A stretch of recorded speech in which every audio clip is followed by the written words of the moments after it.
Hi, I'm Dr. Kelly. Welcome to my channel. If you are new, welcome back if you are returning. In this video, I'm going to talk about my personal experience as a mother with a son that was diagnosed with long COVID. Part of why I really started studying post-viral syndromes and also why I started studying mast cell activation syndrome, which has been very helpful in my work. But in this case, I'm just going to talk about our personal experience and I'm going to tell you about his symptoms in hopes that it might help someone else that is experiencing some of these symptoms. We are still in the healing process. We are still figuring things out. We're trial and error over here, trying to help him as much as possible. And like I always do, the things that I'm trying to get him to do, I have been doing. So the red light therapy and all of the circadian rhythm and the quantum techniques, I have been doing all of those to help myself, but also to try and help him. So I will keep making videos as we learn more, or as I learn more, and as I find things that are helpful so that hopefully we can help other people. So if you like this video, please hit the like button. And if you haven't already, please subscribe to my channel by hitting subscribe.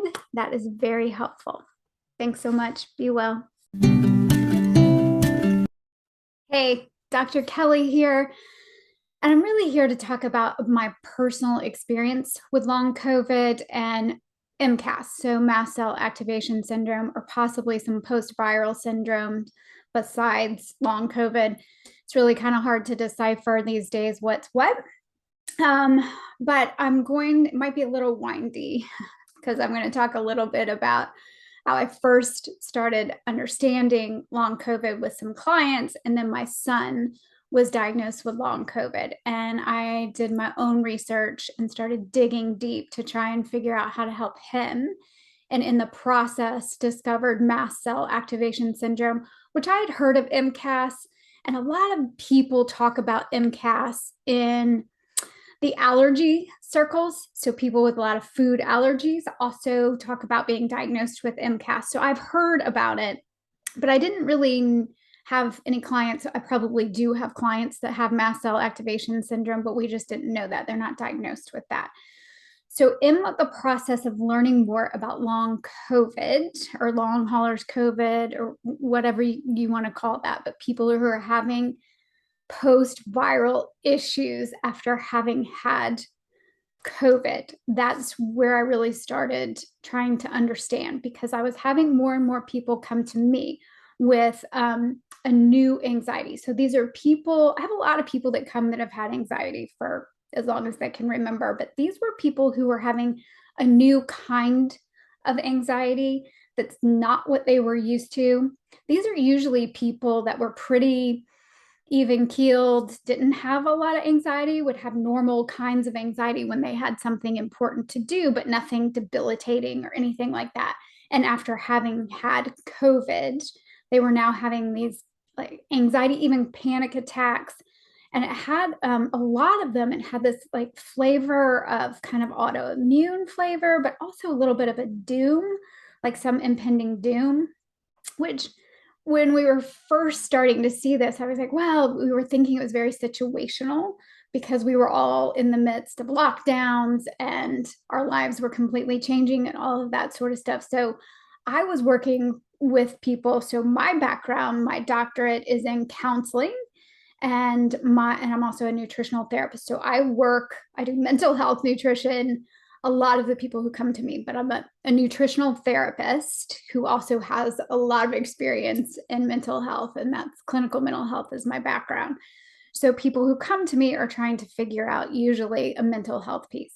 I have people who come for a lot of different health reasons, but it's usually health recovery is why people are coming to me. So at first we're thinking it's very situational.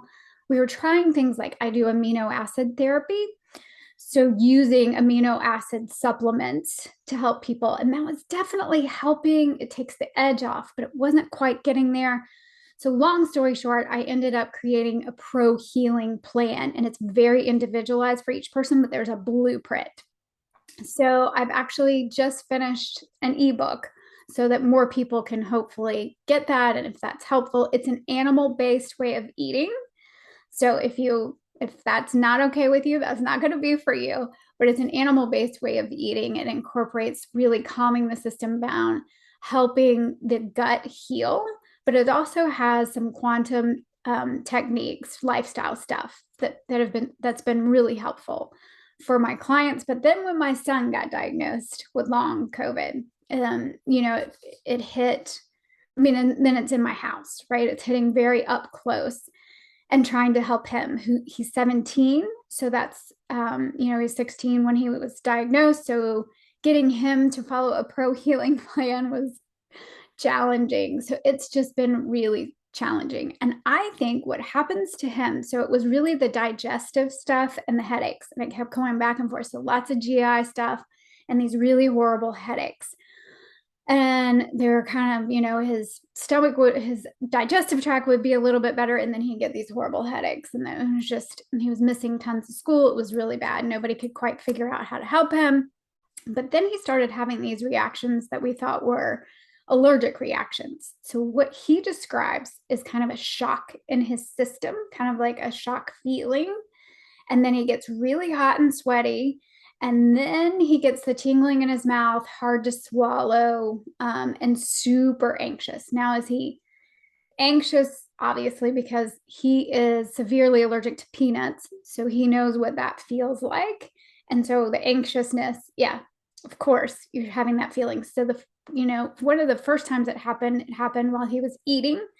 So we went to the ER, met him at the ER because he was out to dinner with his girlfriend. Met him at the ER. We thought it was an allergic reaction. We're like, probably peanut contamination. So we're still not thinking mast cell activation syndrome at this point. I'm not.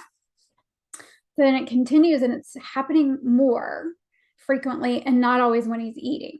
So we had yet another trip to the ER. They treat him for an allergic reaction because that's what it sounds like, looks like, smells like.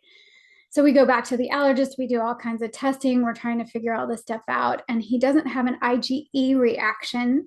We tested a whole bunch of things other than peanuts. So then we start trying to figure out, is it just anxiety?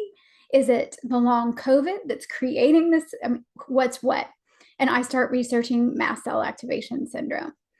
And he fits a lot of those symptoms for mast cell activation syndrome, especially that kind of shock feeling that feels like you're having an allergic reaction, but it's actually a histamine reaction. So we start treating for that.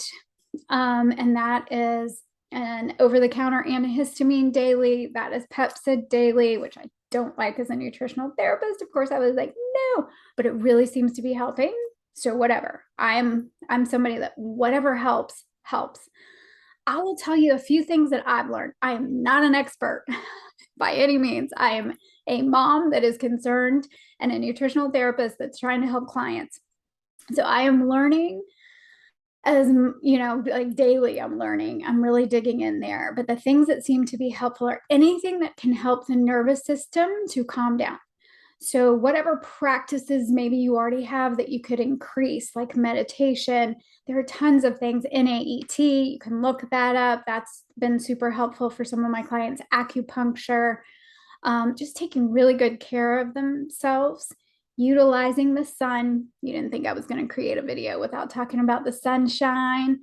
So using the quantum healing techniques, fix your circadian rhythms, which my 17-year-old doesn't want to do, but block that blue light, especially after sunset. Like, there's so many things that you can do. Get your water right, get your minerals right, so that you're really actually hydrated and you've got the minerals.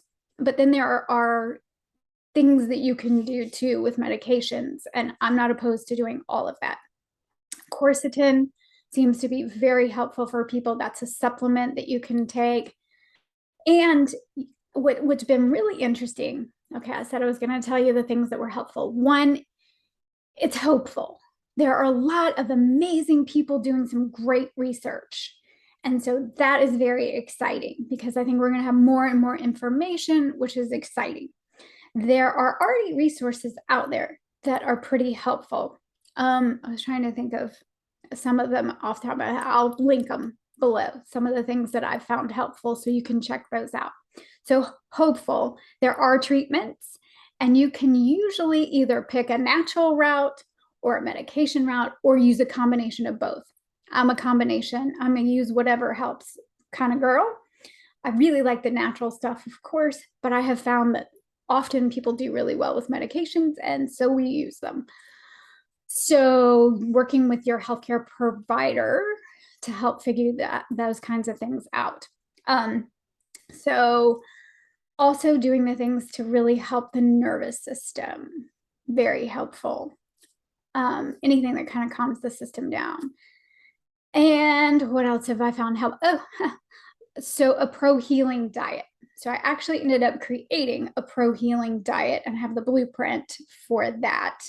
And most of my clients are utilizing that and just trial and error, trying to figure out kind of what's working in their body and what's not working in their body. But also looking low histamine. There are tons of low histamine diets out there. Here's the problem. Sometimes something can be very healing, like bone broth, really healing for the gut, very high histamine. So you might be able to tolerate it, and you might not be able to tolerate it. You might have to do some healing and calming things down, and then you could add it. You may be able to do like a meat stock for a while, stuff that really helps the system.